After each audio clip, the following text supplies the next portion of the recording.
Blood doesn't taste like copper. It tastes like rust and old mistakes. When they shoved me into the fighting pit naked and weaponless, the royal box laughed.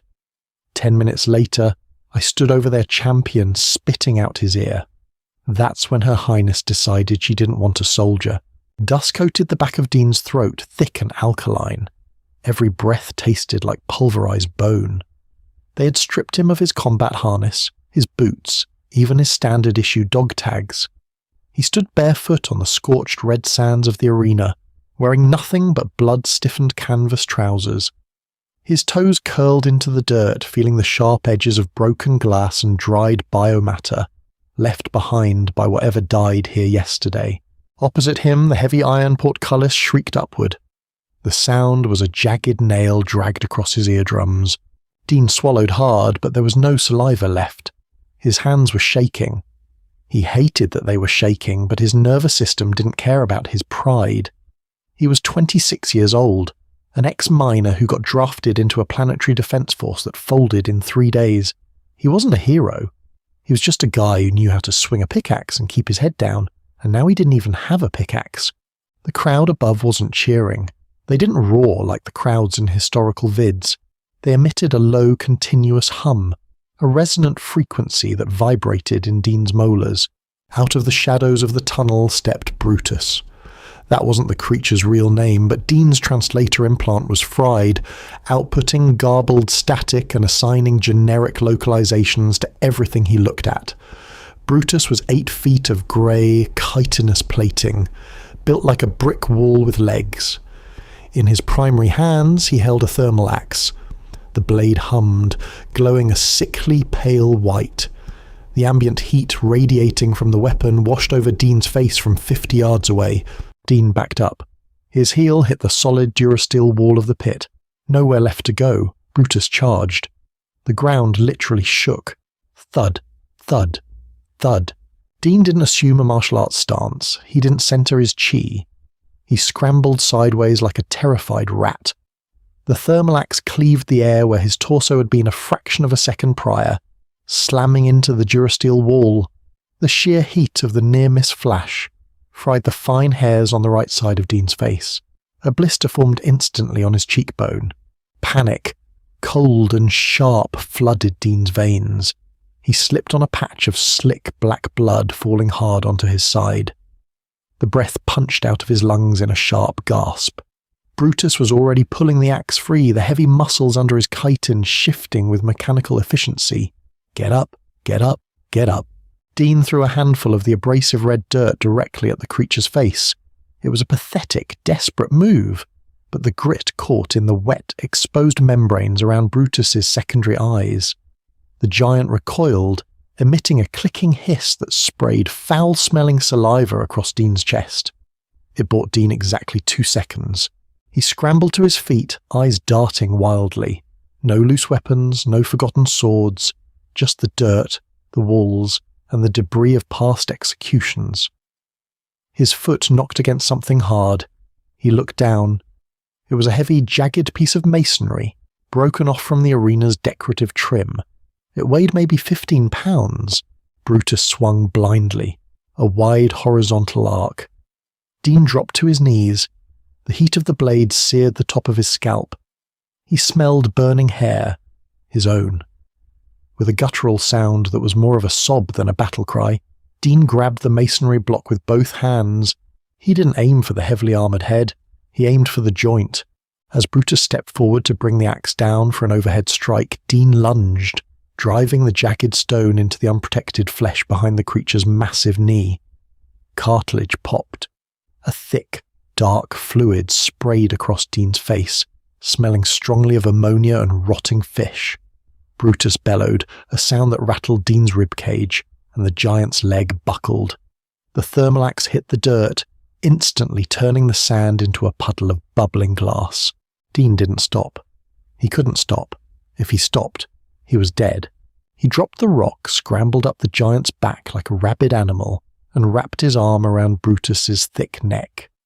The chitin was razor-sharp, slicing into Dean's bicep and forearm. Warm human blood mixed with the cold ammonia blood of the alien. Brutus thrashed, reaching back with massive claws, tearing deep gouges into Dean's ribs. Pain flared, white-hot and blinding, but Dean buried his face against the creature's neck, opened his mouth, and bit down. He clamped his teeth onto the soft, pulsing ventilation sac just below the jawline. He tasted foul, bitter liquid.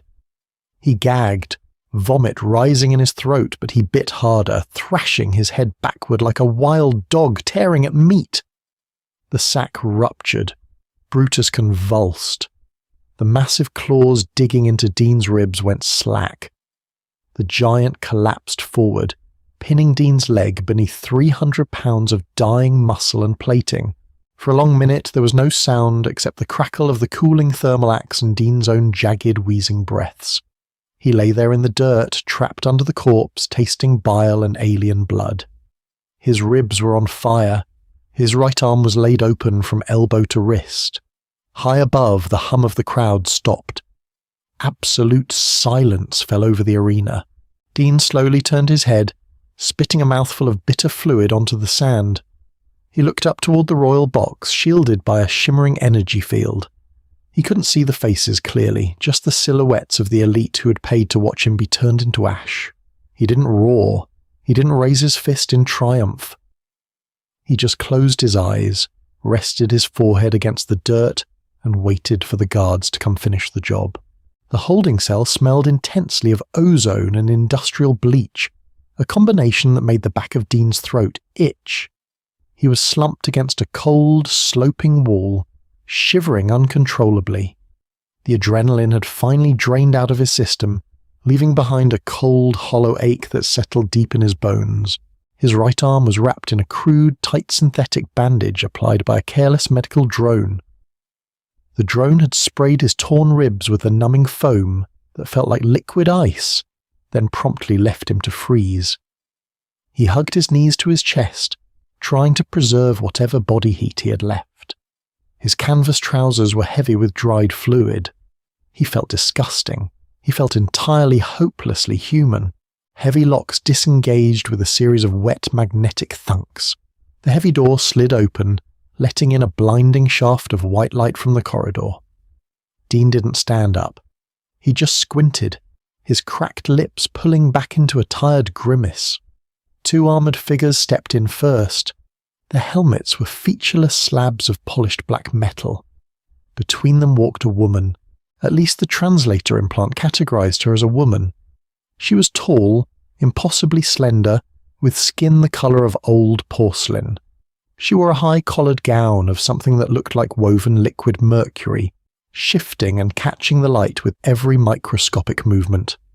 Her hair was pulled back tightly, severity masking the delicate, sharp angles of her face.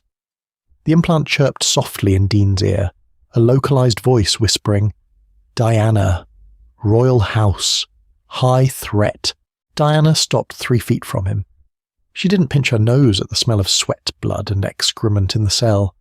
She simply looked down at him with dark, unreadable eyes. Her silence was heavy, calculated. It was the silence of someone used to entire rooms holding their breath until she spoke. "You look pathetic," she said. The translator rendered her voice in perfectly crisp, unaccented English, but the cadence was slightly off, an alien rhythm imposed on familiar words. Dean let his head thump back against the wall. "Send in another bug then. Give me a minute to stretch." His voice was a gravelly croak. He hated how weak he sounded. He wanted to project defiance, but he was so tired he could barely keep his eyes open. One of the guards, let's call him Conrad, the implant silently suggested, stepped forward, raising a shock baton. "You will address her?" Diana raised a single, slender finger. Conrad froze, then stepped back, lowering the baton instantly. She crouched down. The liquid mercury fabric of her dress pooled on the filthy floor, indifferent to the grime. She tilted her head, studying the crude bandages on his arm, the ugly blister on his cheek, the dried vomit on his chin. "They told me humans were fragile," she murmured almost to herself. "They said your biology was an evolutionary dead end. No natural armor, no redundant organs, no energy projection capabilities, just soft tissue and calcium. Yeah, well, Dean rasped, coughing a dry, painful cough. We make up for it by being real stubborn. I saw, she reached out. Dean flinched, his muscles tensing for a blow, but she merely ran a cool, incredibly smooth finger along the edge of the blister on his cheek. Her touch was clinical. You did not fight with honor. You did not use the ancestral forms of the sand dancers. You threw debris. You targeted a respiratory sac with your teeth. I was trying not to die, Princess. Honor doesn't block a thermal axe. Dean pushed her hand away. It was a stupid, risky move, but he was tired of being looked at like a specimen in a jar. Conrad shifted aggressively, but Diana simply stood up, smoothing her dress. She wasn't angry. If anything, the corners of her mouth twitched upward in what might have been a microscopic smirk. The court is obsessed with honor, Diana said, pacing a slow, tight circle around him. Her boots made no sound on the metal floor. My father's generals construct elaborate, beautiful strategies. Our champions fight symmetrical duels to demonstrate genetic superiority. It is clean, it is predictable, and it is entirely useless when the enemy refuses to play by the rules. She stopped in front of him again, looking down. My brother was assassinated 3 cycles ago by a splinter faction. He died with his sword in his hand, perfectly executing the 3rd defensive stance. He was poisoned through his ventilation system before the fight even began. Honor killed him. Dean just stared at her. He didn't care about alien politics. He just wanted a glass of water. Fascinating. Can you execute me now, or do I have to listen to the family history first? Diana leaned in close. She smelled faintly of ozone and crushed bitter flowers. I am not going to execute you, human. I am going to keep you, Dean blinked. Keep me, like a pet. Like a weapon, she corrected smoothly. A weapon that does not understand the rules of engagement and therefore cannot be anticipated. A weapon that bites when it is cornered. She looked at Conrad. Process him. Decontaminate him. Bring him to the upper wing. Highness? Conrad hesitated, his voice laced with static. He is unregistered contraband. The Emperor will not allow... The Emperor is not here, Diana cut him off, her tone suddenly dropping 10 degrees. I am. I saw him fight with no weapons, and I want him. She turned and walked out of the cell without looking back. The heavy door remained open. Conrad stepped forward, grabbing Dean by his uninjured shoulder and hauling him roughly to his feet. Dean groaned as his ribs screamed in protest. He stumbled forward, leaning heavily against the wall for balance. He hated her arrogance. He hated the way she looked at him. But as he hobbled down the brightly lit corridor away from the arena, a tiny, dark part of his brain whispered the ugly truth. You're alive. Whatever she wants, you do it, because the alternative is the pit. The water in the decontamination shower burned like acid. It wasn't just hot, it was chemically aggressive, stripping away the grease, the blood, and several layers of dead skin. Dean stood under the heavy spray, gritting his teeth as the automated scrubbers ran over his lacerations. When he finally stepped out, the air in the chamber dried him instantly. A drone hovered forward, depositing a neat stack of clothing on a metal bench before retreating into the wall. Dean picked up the garments. They were made of a strange, incredibly soft material that felt like silk, but possessed the weight of heavy canvas.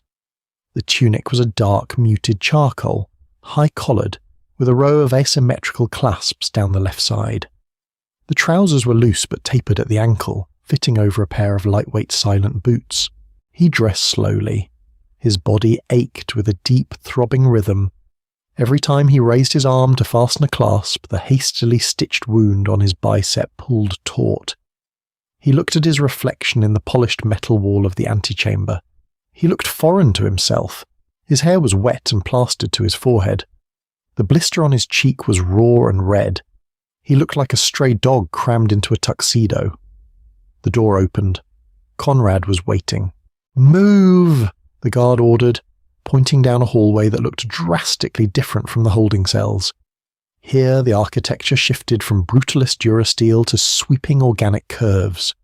The walls were a pale, luminous ivory, veined with veins of gold that seemed to pulse softly with the station's heartbeat. The air smelled of filtered oxygen, and that same bitter, crushed flower scent Diana wore. The floor was carpeted in something mossy and soft, dampening their footsteps entirely. Dean followed in silence. His mind was racing, cataloguing escape routes, choke points, and potential weapons.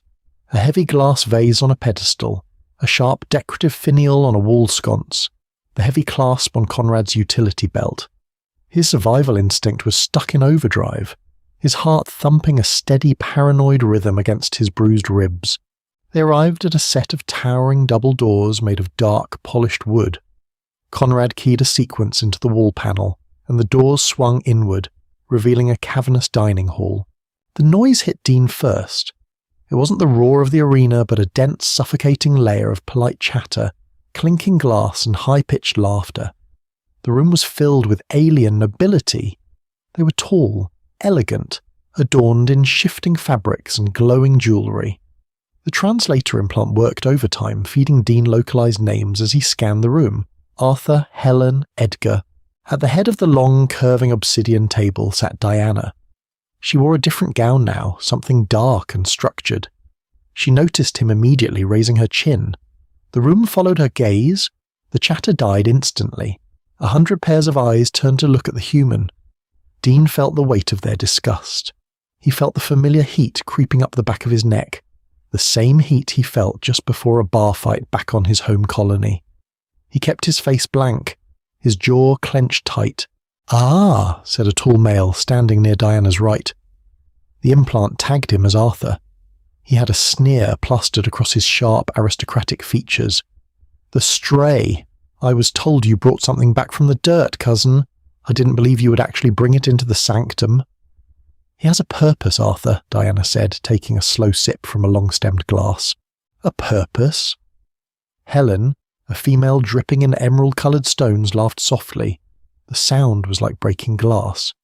"It looks entirely fragile, and it smells acidic." Dean stood still, letting the insults wash over him. He had been called worse by his own drill sergeants. He slowly scanned the room, his eyes automatically tracking the hands of everyone present. Who was holding a knife? Who was shifting their weight? "Come here," Diana commanded, gesturing to the empty space behind her chair. Dean walked forward. Every step felt like walking through deep water. The tension in the room was thick enough to chew. He stopped 2 paces behind her right shoulder, crossing his hands behind his back, adopting a parade rest stance. "See?" Diana smiled thinly at the table. "He understands hierarchy. He understands fear," Arthur corrected, stepping closer. He held a small silver utility knife, using it to delicately peel a piece of vibrant blue fruit. "Look at his eyes. They're darting around like a trapped rodent. He has no composure, no grace." Arthur took another step toward Diana, the silver knife still in his hand, gesturing loosely with it as he spoke. "You embarrass the house with this experiment, Diana. Father will not be pleased." Dean watched Arthur's feet. He noticed the slight pivot of the noble's heel. He noticed the way Arthur's grip on the small silver knife shifted, moving from a peeling grip to a palm-braced underhand hold. It was a subtle shift, a polite shift, but Dean wasn't polite. He was an alley cat.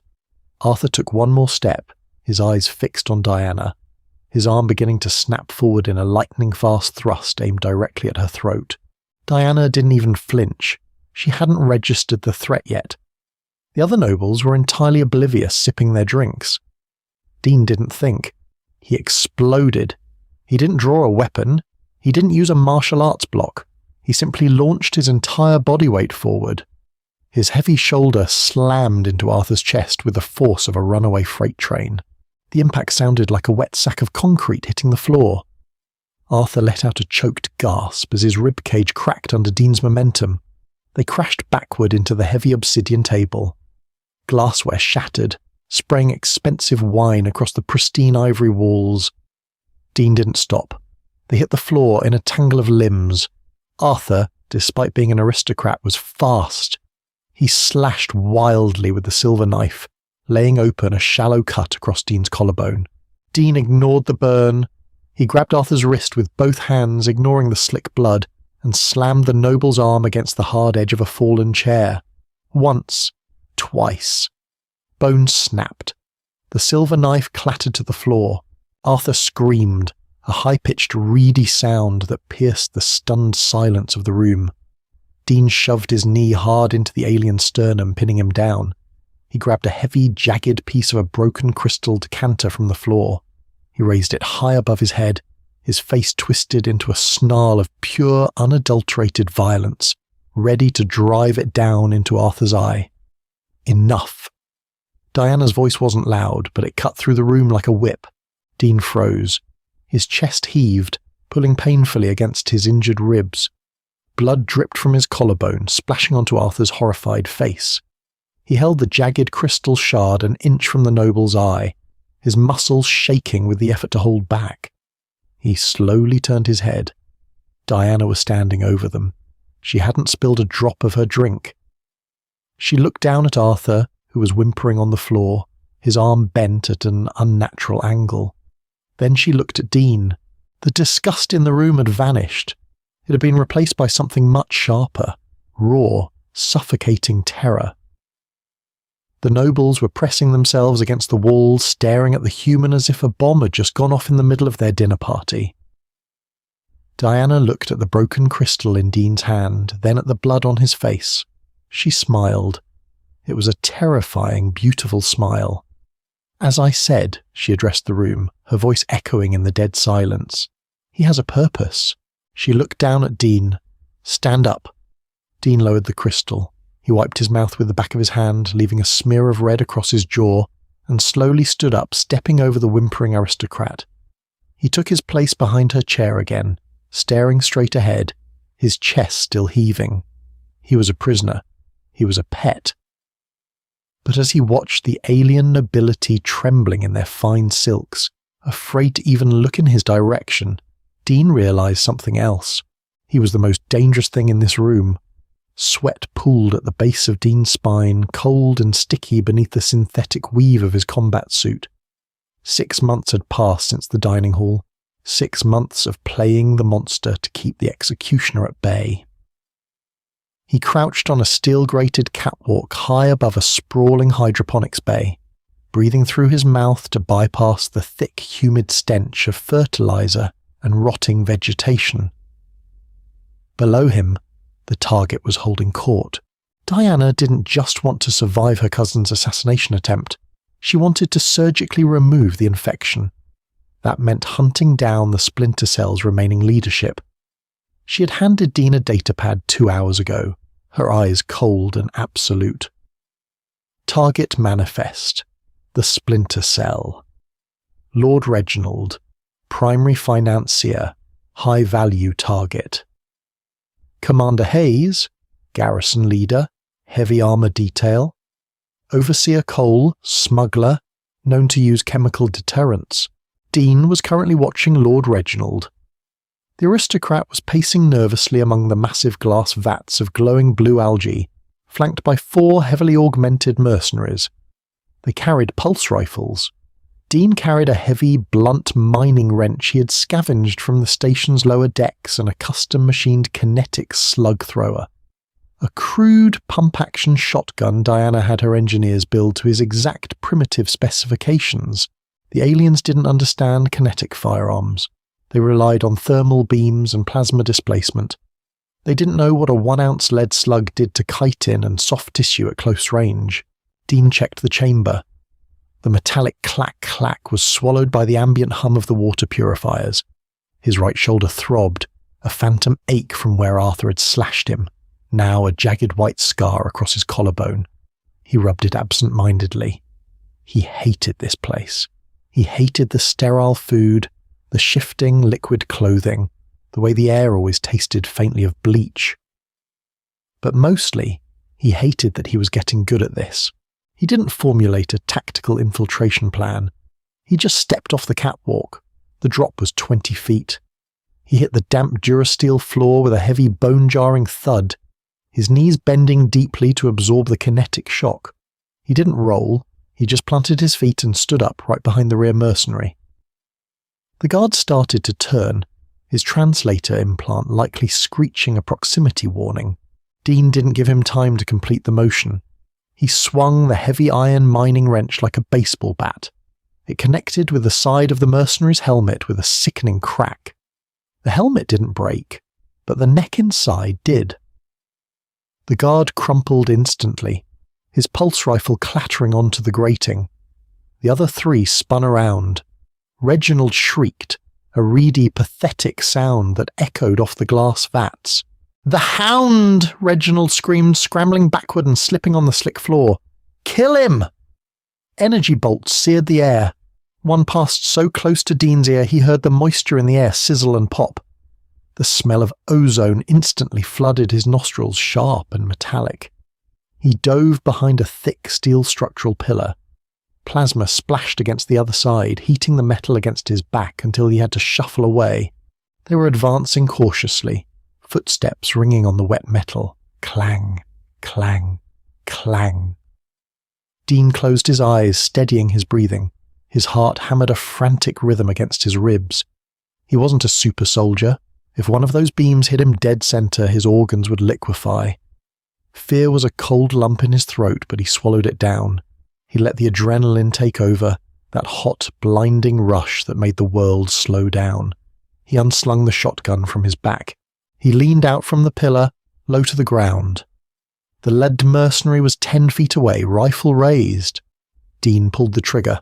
The roar of the shotgun was deafening in the enclosed space. It wasn't a polite hum or a high-tech zap. It was an explosion of primitive chemistry. The recoil punched Dean in the shoulder, a familiar bruising comfort. The mercenary's personal energy shield flared. Designed to dissipate extreme heat and radiation, it completely failed to stop a cluster of heavy lead pellets travelling at subsonic speeds. The kinetic mass shredded the shield, the armour and the soft tissue underneath. The guard was thrown backward, crashing into a vat of blue algae. Glass shattered. Hundreds of gallons of glowing, viscous liquid flooded the floor. The remaining two guards hesitated. It was only a fraction of a second, a momentary glitch in their training as they processed the thunderous noise and the sheer, messy physics of the weapon. Dean pumped the action. The empty shell casing spun through the air, hitting the wet floor with a hollow tink. He fired again. The third guard went down, his chest plate caved in. The final mercenary dropped his rifle, his hands flying up in a gesture of surrender. His mandibles were clicking in absolute terror. Dean walked forward, the water and algae sloshing around his boots. He looked at the trembling guard. His own breathing was ragged, his hands shaking slightly from the adrenaline dump. He could spare him. He could be merciful. But Diana's voice echoed in his head. "You are a weapon that bites when cornered."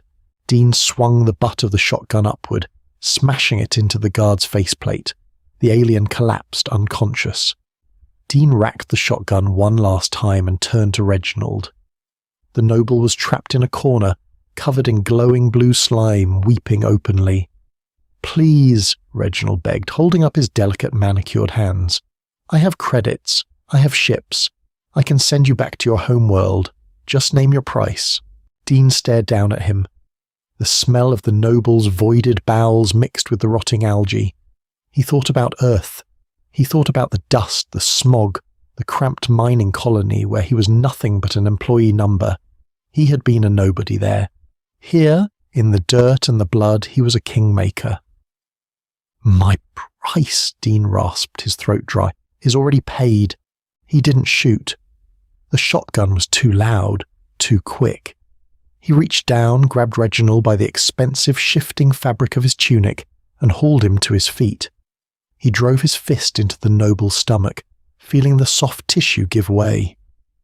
Reginald gasped, folding over. "Diana sends her regards," Dean whispered, dropping the gasping aristocrat to the floor. He didn't kill him. He shattered his kneecaps with the wrench and left him bleeding in the fertilizer. The message was better left alive. The imperial palace was a monument to arrogance. It sat at the very top of the central spire, a massive dome of clear armor glass overlooking the sprawling neon-lit cityscape of the capital. Inside, it was a forest of white marble pillars and gold inlay. Dean hated it immediately. There was no cover, no shadows to hide in. He walked 2 paces behind Diana. She wore a gown of deep absorbing black, a stark contrast to the blindingly bright room. Her posture was rigid, her face an unreadable mask. Today was the Emperor's Jubilee, a forced celebration of Charles's reign. It was also the day Charles planned to publicly execute his daughter for treason. Diana's intelligence network had confirmed it 3 hours ago. "Stay close," Diana murmured, barely moving her lips. "I'm always close," Dean replied, his hand resting on the heavy pistol holstered at his thigh. He wasn't allowed the shotgun in the throne room, but he had managed to smuggle a dense tungsten carbide trench knife in his boot. At the far end of the hall sat Emperor Charles. He was older, his chitinous plating turning a dull, chalky yellow, but his eyes were sharp and cruel. Flanking him were 12 Praetorians. They weren't the standard garrison trash Dean had been killing for the past 6 months. These were genetically modified giants, clad in seamless silver bio-armor, wielding heavy halberds that crackled with blue plasma. The court was packed. Hundreds of nobles watched in absolute silence as Diana approached the dais. They didn't look at her. They looked at Dean. The rumours of the Hound had spread. They looked at him the way a man looks at an unexploded bomb. "Daughter!" Charles's voice boomed, amplified by hidden acoustics. It grated on Dean's ears, a harsh, synthesized roar. "You arrive late." "I was delayed, father," Diana said, stopping at the base of the steps, cleaning up a mess in the lower sectors, rats in the hydroponics. Charles's eyes narrowed. He knew about Reginald. Rats are easily exterminated when you have the proper tools, but sometimes a pet becomes rabid. It needs to be put down. The Emperor raised a single hand. The heavy doors at the back of the hall slammed shut, sealing them in. The 12 Praetorians stepped forward in perfect unison, their halberds lowering, creating a wall of humming plasma. Diana didn't flinch. She simply turned her head slightly. "Dean." Dean didn't wait for the order. He was already moving. He didn't draw his pistol. Energy weapons were useless against Praetorian bio-armor. Instead, he lunged to his right, grabbing a massive, solid gold decorative urn from a pedestal. It weighed at least 80 pounds. With a guttural roar that tore at his vocal cords, he hurled it directly at the center of the Praetorian line. The sheer kinetic mass of the gold slammed into the energy shields of 2 guards. The shields flashed brilliantly, struggling to deflect the heavy physical object. It didn't break their lines, but it made them stumble. It was all the opening Dean needed. He dove into the gap, sliding across the polished marble floor. A plasma halberd swept over him, the heat singing his eyebrows and vaporizing the collar of his suit. He kicked upward, his heavy boot catching a Praetorian precisely in the knee joint. The joint buckled. Dean scrambled up, drawing the tungsten knife from his boot. He didn't slash.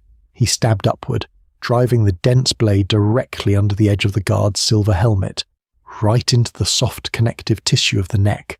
Thick black blood sprayed over Dean's face. It tasted like copper and ammonia. He ripped the knife out, grabbing the falling guard's heavy plasma halberd. It was incredibly heavy, designed for an 8-foot giant. Dean couldn't wield it with finesse. He used it like a battering ram. He spun, driving the blunt, unenergized back end of the weapon into the chest of the next Praetorian. Ribs cracked. The room erupted into chaos. Nobles screamed, scrambling over each other to escape the violence, their expensive silks tearing as they crawled like animals. Dean was a blur of brutal, desperate motion. He blocked a downward strike with the shaft of the stolen halberd.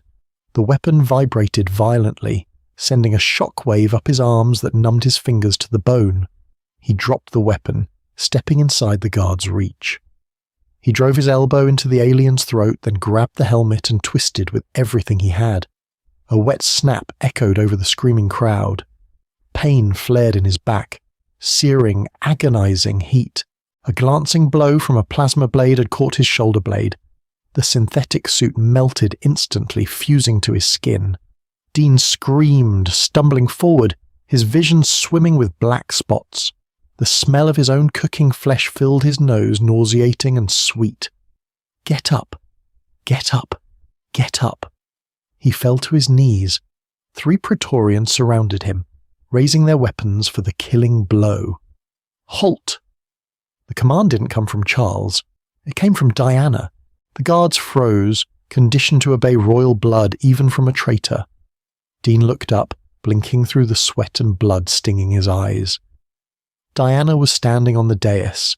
In her hand she held a small, sleek pistol, pressed directly against her father's temple. She had bypassed the chaos, walking calmly up the steps while Dean drew their fire. Charles was rigid, his cruel eyes wide with shock. You wouldn't. The Imperial Guard will execute you before you leave this room. They will obey whoever wears the crown, Diana said, her voice ice cold. And right now, Father, your crown looks heavy. She didn't hesitate, she didn't monologue. She pulled the trigger. The muffled crack of the suppressed weapon was barely audible over the groaning of the wounded guards. Charles collapsed dead before he hit the marble floor. Absolute silence fell over the throne room. The surviving Praetorians lowered their weapons, looking at the dead emperor, then at the princess holding the smoking gun. Diana looked down at the crowd, her face completely void of emotion. She wiped a speck of black blood from her cheek. Then she looked at Dean. He was still on his knees, panting heavily, clutching his scorched shoulder. His knuckles were bruised, his face masked in gore. He looked entirely, perfectly human. "Get up, hound," she commanded softly. Dean gritted his teeth, his muscles screaming in protest. He forced his legs to straighten, swaying slightly before finding his balance. He walked slowly up the steps, ignoring the Praetorians who parted to let him through. He stepped over the Emperor's corpse and took his place behind Diana's right shoulder.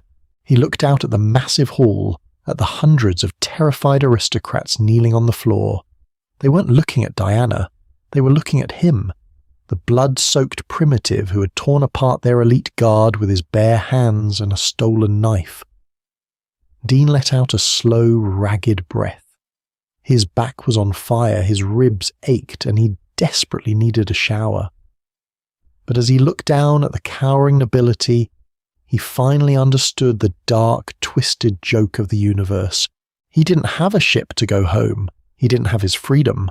But he had the one thing that mattered in this galaxy. He was the monster they feared in the dark. And for a boy from a dirt-poor mining colony, that was pretty damn close to being a king. Survival in a hostile galaxy doesn't require plasma rifles or ancient martial arts. It requires a heavy rock and the will to swing it. If you loved watching Dean carve his bloody path through the alien aristocracy, smash that like button and share this story with your fellow survivors.